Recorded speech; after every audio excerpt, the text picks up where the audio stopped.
बिस्मिल्लाहिर्रहमानिर्रहीम। Question number 7, if the roots of the equation given है हमारे पास C square minus A B, that is the coefficient of X square.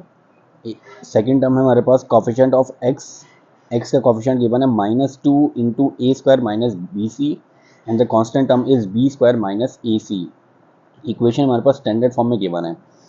अब हमसे ये कहा जा रहा है कि if the roots of the equation are equal, अगर रूट्स इक्वल होते हैं तो कंडीशन में ये प्रूफ करना है कि ए बराबर होगा ज़ीरो के और A cube plus B cube plus C cube minus बराबर आ रहा होगा 3abc के। तो इक्वेशन गिवन है पहले से स्टैंडर्ड फॉर्म में है, हमें ये प्रूफ करना है कि अगर इसके रूट्स इक्वल हों तो ये कंडीशन प्रूफ हो रही होगी, ये कंडीशन आएगी। तो स्टार्ट करते हैं। सबसे पहले जो इक्वेशन गिवन है वो मैं लिख देता हूँ। इक्वेशन है मेरे पास C square minus A B into X square -2 A square minus B C into X, A square minus A C is equal to 0। According to the given condition, the roots of the equation are equal. So it means that if the roots of the equation are equal, so it means that the discriminant is equal to 0. And the formula for the discriminant is b square minus 4ac equal to 0. And b is, as we know that the b is the coefficient of x. So for this case, the coefficient of x is -2 into a square minus bc. So putting the value of b, that is -2 into a square minus bc. अब b square है तो ये b की value का whole square आ जाएगा, -4a, as we know that the a is the coefficient of x square, so the coefficient of x square for the given equation is c square minus ab. So the coefficient a is the coefficient of x square, that is c square minus ab. The next term is c, that is the constant term, which is b square minus ac equal to 0.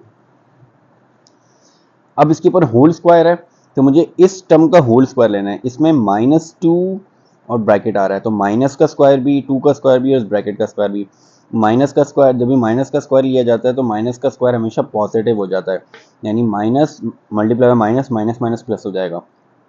2 का square लूँगा वो आ जाएगा 4, minus positive हो गया, और ए square minus B सी के ऊपर whole square आ जाएगा।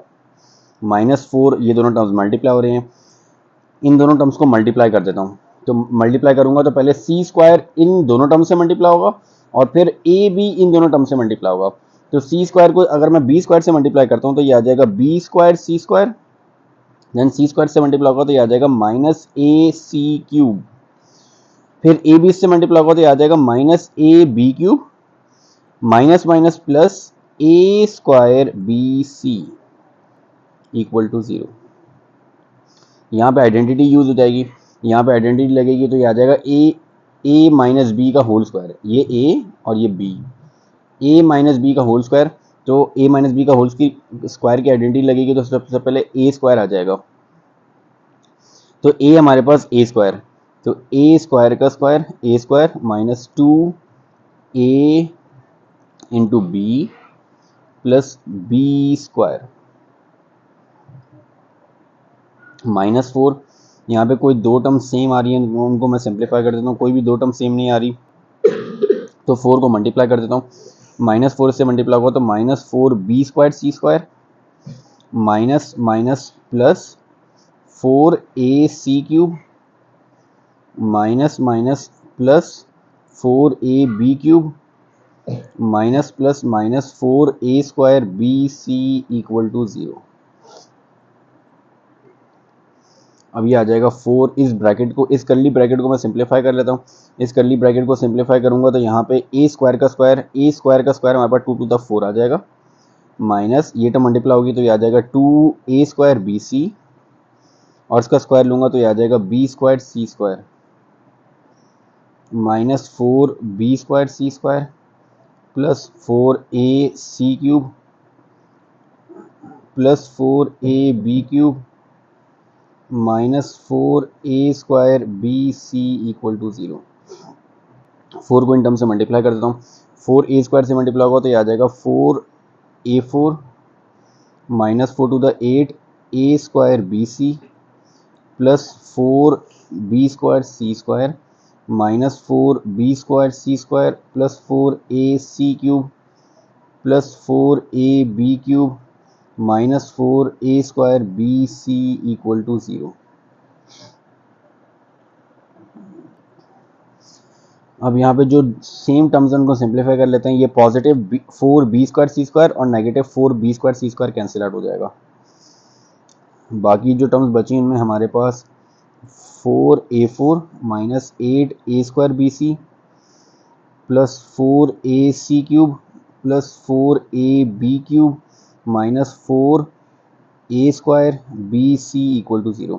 अब ये दोनों टर्म सेम आ रही हैं, माइनस 8a² bc और माइनस 4a² bc, इन दोनों के वेरिएबल सेम है, तो -8 और -4, तो ये आ जाएगा, पहले लिख देता हूँ मैं 4a4,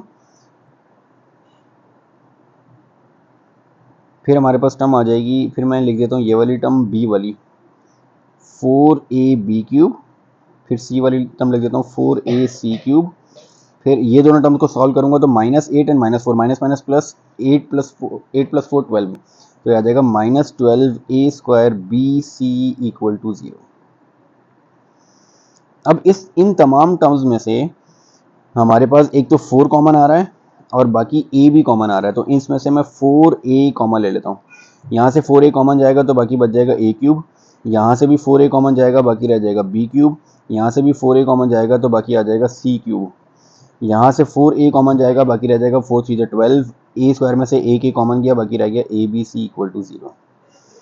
अब यहाँ पे दो फैक्टर्स आ रहे हैं और दोनों factor equal to 0, it means that both the factors will be equal to 0, यानी 4a एक फैक्टर है 4a equal to 0 and the second factor is a cube plus b cube plus c cube minus 3abc equal to 0। अब यहाँ पे 4 constant है, 4 को दूसरी तरफ मूव करूंगा तो 0 से जाके डिवाइड होगा, तो 0 divide by 4 is 0, so it means that a equal to 0। एक तो कंडीशन यहाँ पे आ गई a equal to 0, second a cube plus b cube plus c cube, negative term को दूसरी तरफ मूव कर देता हूँ तो वहाँ पे जाके पॉजिटिव हो जाएगा, डेट इज 3abc। तो यही दो कंडीशन हमें प्रूव करनी थी कि अगर रूट्स इक्वल होते हैं, ये डिस्क्रिमिनेंट को मैंने 0 के बराबर क्यों लिया, क्योंकि roots are equal, so at the roots are equal, so discriminant equal to 0। तो डिस्क्रिमिनेंट को 0 ले लिया तो हमारे पास कंडीशन ये आ रही है कि एक तो a 0 होगा, जो हमसे कहा गया था कि अगर रूट्स इक्वल होते हैं तो आपने शो करना है कि a 0 आ रहा होगा, जो आ गया, और दूसरा a cube plus b cube plus c cube बराबर आएगा 3abc के, वो भी हमारे पास बराबर आ गया, a cube plus b cube plus c cube बराबर आ रहा है 3abc के। So this is the question number 7. Inshallah in the next video we will start the next question. Assalamu alaikum.